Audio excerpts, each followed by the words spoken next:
जानकारी दी कि उत्तराखंड के लोक पर्व इगास बग्वाल को लेकर मुख्यमंत्री पुष्कर सिंह धामी ने राजकीय अवकाश की घोषणा की है। ये दूसरा मौका होगा जब उत्तराखंड में लोक पर्व इगास को लेकर अवकाश घोषित किया गया है। इससे पहले पिछले साल भी मुख्यमंत्री पुष्कर सिंह धामी द्वारा इगास बग्वाल पर राजकीय अवकाश की घोषणा की गई थी। मुख्यमंत्री धामी ने कहा है कि इगास बग्वाल उत्तराखंड वासियों के लिए एक विशेष स्थान रखता है। यह हमारी लोक संस्कृति का प्रतीक है। हम सब का प्रयास होना चाहिए कि अपनी संस्कृति, विरासत और परंपरा को हम जीवित रखें।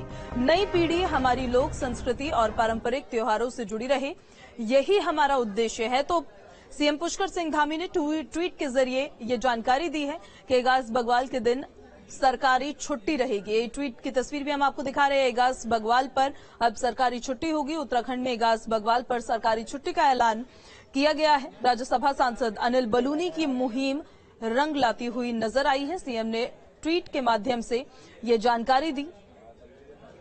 सुरेंद्र जसीला हमारे संवाददाता हमारे साथ लगातार बने हुए हैं। सुरेंद्र, पिछले साल की तरह इस साल भी इगास बग्वाल पर सरकारी छुट्टी का ऐलान किया गया है। एक चीज और समझना चाह रहे थे कि ये इगास बग्वाल पर जो सरकारी छुट्टी का ऐलान किया गया है, क्या ये छुट्टी अब परमानेंट होगी कि हर साल जब जब ये पर्व आएगा तब छुट्टी रहेगी, या फिर इस साल के लिए है बस? देखिए पूजा, ये तो सरकारों पर निर्भर करेगा, क्योंकि ये जो तय छुट्टियां होती हैं उसमें शामिल नहीं है। यानी सरकारी जो राष्ट्रीय अवकाश का कैलेंडर होता है उसमें शामिल नहीं है।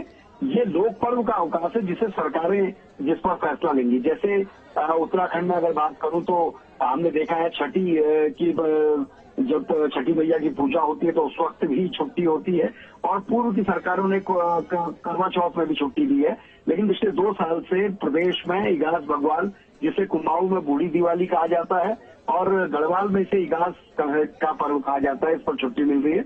इसके लिए अगर बात करूं तो सांसद अनिल बलूनी की मुहिम ये रंग लाई है, क्योंकि सबसे पहले प्रदेश में वही थे जो लगातार इस लोक पर्व को मनाने की अपील कर रहे थे। उनका ये कहना था कि जब लोग अपने गांव में, अपने पैतृक आवासों में इस त्योहार को मनाने जाएंगे, दीपावली की एकादशी के दिन ये होती है, यानी दीपावली के बाद एकादशी के दिन ये होती है, और ये माना जाता है कि अगर इस पर्व में आप अपने पैतृक आवासों में, पैतृक क्षेत्रों में जाते हैं तो गांव भी विकसित होते हैं। और दूसरा, ये उत्तराखंड की परंपरा, चाहे कुमाऊं हो, गढ़वाल हो, जौनसार हो, हर जगह ये बड़ा पर्व माना जाता है। मुख्यमंत्री ने इसमें इस बार भी छुट्टी दी है, तो कहीं ना कहीं सांसद अनिल बलूनी की मुहिम को आगे बढ़ाया है मुख्यमंत्री ने।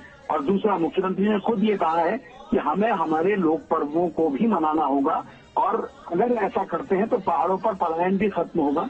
तो 2 नेताओं की ये बड़ी पहल है जिसमें अनिल बलूनी ने शुरुआत की थी, और मुख्यमंत्री ने इस पर आदेश करके एक बड़ा कदम उठाया है, जिसकी सराहना खुद अनिल बलूनी ने भी किया। उन्होंने कहा मुख्यमंत्री का आभार कि उन्होंने इस तरीके से इगास बग्वाल पर छुट्टी घोषित की है। पूजा, ठीक है सुरेंद्र, आप बने रहिए हमारे पास। आपके पास मैं वापस लौटूंगी। तो सरकारी छुट्टी का ऐलान इगास बग्वाल के दिन अब किया गया है। इगास बग्वाल, आप समझ ही रहे होंगे कि जब श्री राम वापस अयोध्या लौटे थे तो 11 दिन बाद फिर ये खबर पहुंची थी उत्तराखंड, और इसी वजह से इसी दिन इस त्योहार को मनाया जाता है। उत्तराखंड में अब लोकायुक्त की नियुक्ति न होने को लेकर समय समय पर तमाम तरीके के सवाल उठते हुए नजर आए हैं, लेकिन बीजेपी के प्रदेश अध्यक्ष महेंद्र भट्ट ने लोकायुक्त को लेकर एक ऐसा बयान दिया है जिसके बाद फिर से चर्चाओं